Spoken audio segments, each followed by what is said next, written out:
Hello दोस्तों, कैसे सभी लोग। आशा करता हूँ सभी लोग अच्छे होंगे और मस्त होंगे। आज से सभी लोगों की कक्षा 9 की क्लासेस स्टार्ट हो गई हैं और मैथ स्टार्ट हो चुकी है। सभी लोग मैथ का आनंद लीजिए और अपनी सिलेबस और नोट को साथ ही साथ बनाइए। तो हमने सॉरी हमने कक्षा 9 मैथ का सिलेबस की वीडियो डाल दिया है और उसके बाद हम अपना अध्याय 1 संख्या पद्धति को स्टार्ट करते हैं। तो चलिए हम अपने अध्याय 1 संख्या पद्धति को स्टार्ट करते हैं। करने से पहले सभी लोग पीछे की क्लास को भी देख लीजिए, ठीक, ताकि पता चले कि हमको सिलेबस में पढ़ना क्या क्या है।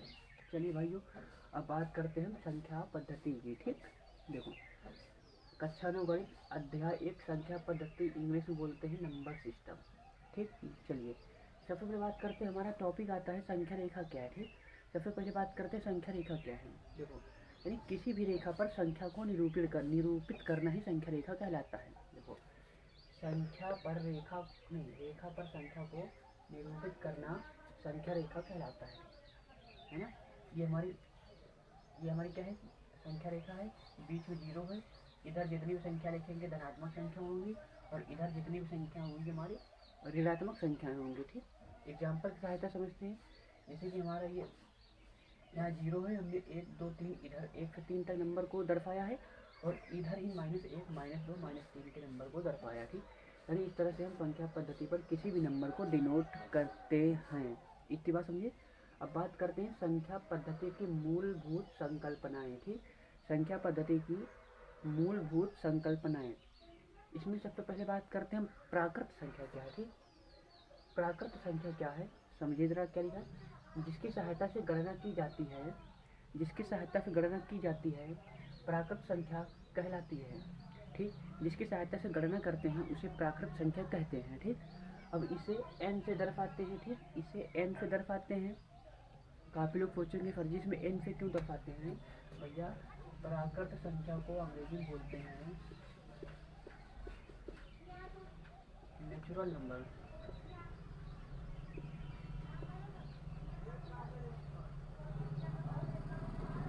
नेचुरल नंबर है और नेचुरल नंबर का कैलकुलेटर n है, तो इसलिए हम नेचुरल नंबर को n से दर्शाते हैं।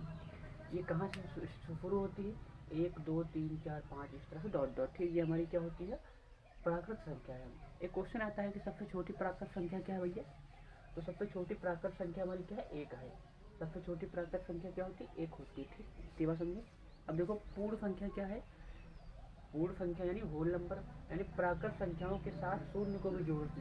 देखो, जितनी भी प्राकृत संख्या होती है अगर उसमें शून्य को भी जोड़ दिया जाता है, लिखा तो प्राकृत संख्या के साथ शून्य को भी शामिल कर लिया जाए तो उन्हें पूर्ण संख्या कहते हैं। ठीक, यानी प्राकृत संख्या में शून्य को भी जोड़ दे। ठीक, इसे डब्ल्यू से दर्शाते हैं, यानी डब्ल्यू बराबर 0 1 2 3। ठीक, ये हमारी क्या है, होल नंबर है। ठीक, क्वेश्चन बनता है कि सबसे छोटा पूर्ण संख्या क्या है, सबसे छोटा पूर्ण संख्या 0 हमारा है। ठीक, समझे बात। ठीक, देखो, अब बात करते हैं हमारा पूर्णांक क्या है। अब देखो, पूर्णांक क्या है भाई, जितने भी पूर्ण संख्या हैं, यानी पूर्ण संख्या ये है, और प्राकृत संख्या की ऋणात्मकता को ही कहते हैं हम पूर्णांक। देखो, यानी सभी पूर्ण संख्याओं तथा प्राकृत संख्याओं को ऋणात्मकता के संग्रह को ही पूर्णांक कहते हैं। ठीक, पूर्णांक कहते हैं। इसे दर्शाते किस चीज़ से, इसे दर्शाते आई से है। ठीक, आई से दर्शाते हैं या फिर जेड से दर्शाते हैं। यानी कि देखो, यहाँ देखो, ये हमारा क्या है, ये हमारा क्या है, पूर्णांक है। नहीं, ये हमारा क्या है, पूर्ण संख्या है। और ये क्या है, प्राकृत संख्या के ऋणात्मक है। ठीक, प्राकृत संख्या के ऋणात्मक है। अब देखो, ये हमारी क्या हो गई, पूर्ण संख्या हो गई। ठीक, पूर्णांक हो चुका है। अब देखो, अब पूर्णांक हमारे दो प्रकार के होते हैं, एक होता है धनात्मक पूर्णांक, एक होता है ऋणात्मक पूर्णांक। अब देखो, धनात्मक पूर्णांक क्या होता है, यानी कि जीरो को छोड़कर जितने भी जीरो से बड़े पूर्णांक को कहते हैं हम धनात्मक पूर्णांक, और जीरो से छोटे पूर्णांक को कहते हैं ऋणात्मक पूर्णांक। ठीक, देखो, इसे दर्शाते आई प्लस से, यानी 1 2 3 4 5 6। और ऋणात्मक पूर्णांक क्या है, -1 -2 -3 -4, इस तरह से हमारे क्या है, ऋणात्मक पूर्णांक है। ठीक, इतनी बात आई होप सभी लोग को समझ में आई होगी। अब बात करते हैं हमारी परमेय संख्या क्या है। देखो, परमेय संख्या भाई क्या है, यानी वे सभी संख्याएं जिनको p बटा q के रूप में लिखते हैं, वे सभी संख्याएं जिनको p बटा q के रूप में लिखते हैं और क्यू जो है कभी भी जीरो के बराबर नहीं होना चाहिए और पी और क्यू होने चाहिए हमारे पूर्णांक। यही होती है हमारी प्राकृत संख्या, परमेय संख्या। वे सभी संख्याएं जिनको पी बटा क्यू के रूप में व्यक्त किया जाता है परमेय संख्या कहलाती हैं, तथा Q not equal to zero और पी तथा क्यू पूर्णांक हो।